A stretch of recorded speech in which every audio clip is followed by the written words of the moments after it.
রাধে রাধে। আশা করি সবাই ভালো আছেন, সুস্থ আছেন, আর আমিও ভালো আছি। তো কাঁঠাল, পাকা কাঁঠাল হয়তো অনেকেই পছন্দ করেন না, আবার অনেকেই আমার মতো পছন্দ করেন, খুব ভালোবাসেন। তো আজকে এই যে কাঁঠালের ভেতরের এই অংশটা, এটাকে কে কী নামে জানেন আমাকে কমেন্টসে জানাবেন। কাঁঠাল তো একটা প্রিয় ফল, সেটা এঁচড় দিয়েই শুরু হয়।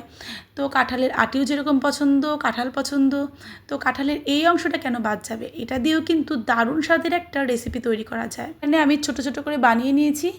অনেকটা হয় ওই শোলা কচু যেরকম, ওই রকম হয়। তো এটাকে সেদ্ধ করার জন্য প্রেশার কুকারের মধ্যে আমি সামান্য জলে একটু হলুদ আর নুন দিয়েছি, দিয়ে 2-3টে সিটি ওঠা পর্যন্ত এটাকে সেদ্ধ করব। তারপর খুলে জল ঝরিয়ে নেব। এদিকে আমি বাকি প্রিপারেশানটা করে নিচ্ছি। এর মধ্যে আলু দেব।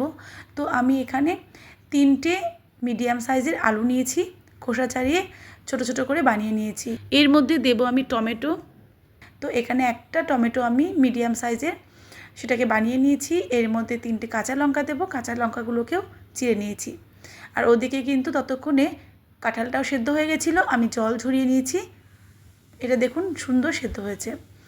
এবার কড়াইয়ের মধ্যে দিয়ে দিয়েছি বেশ খানিকটা তেল। যেহেতু আমি আলুগুলোকে প্রথমে ভেজে তুলে নেব, তো তার জন্য এর মধ্যে আমি সর্ষের তেল দিয়েছি।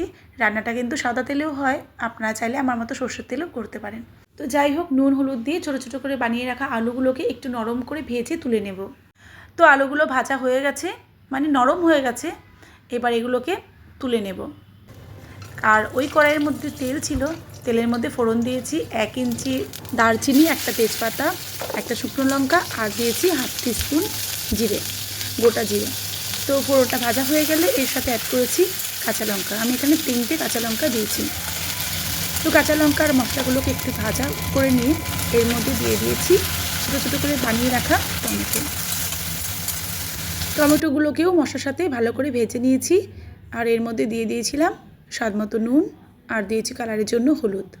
আবারও সমস্ত কিছু একসাথে একটু ভালো করে ভেজে নেব, মিডিয়াম আঁচে ভেজে নিচ্ছি। আর ভাজা হয়ে গেলে এর মধ্যে অ্যাড করছি সেদ্ধ করে রাখা জল ঝরানো কাঁঠাল।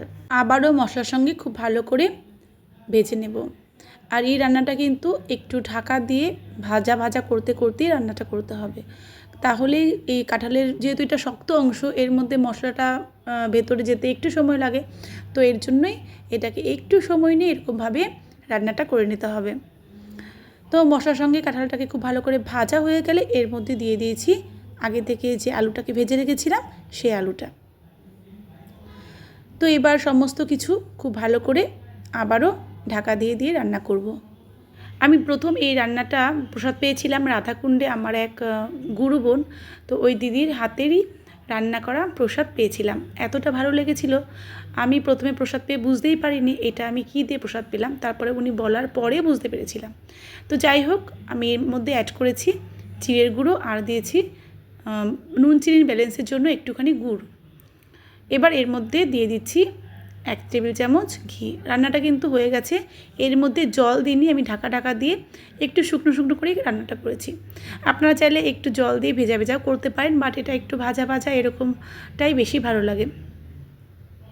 আর এর মধ্যে দিয়ে দিচ্ছি 1 টেবিল চামচ গরম মশলা। এবার সমস্ত কিছু আবারও ভালো করে মিশিয়ে নিয়ে 2 মিনিট স্ট্যান্ডিং টাইমে ঢাকা দিয়ে রেখে দিলেই কিন্তু রান্নাটা পুরোপুরি কমপ্লিট। তো রান্নাটা হয়ে গেছে, আমি নামিয়ে নিয়ে এসেছি। দেখুন এটা কতটা সুন্দর হয়েছে। তো আমি এটা দুপুরে অন্যের সাথেই ভগবানকে ভোগ নিবেদন করছি, আপনারা চাইলে রুটির সাথেও এটাকে ইউজ করতে পারেন। তো রেসিপিটা কেমন লাগলো জানাবেন। দেখা হচ্ছে নতুন ভিডিওতে। রাধে রাধে।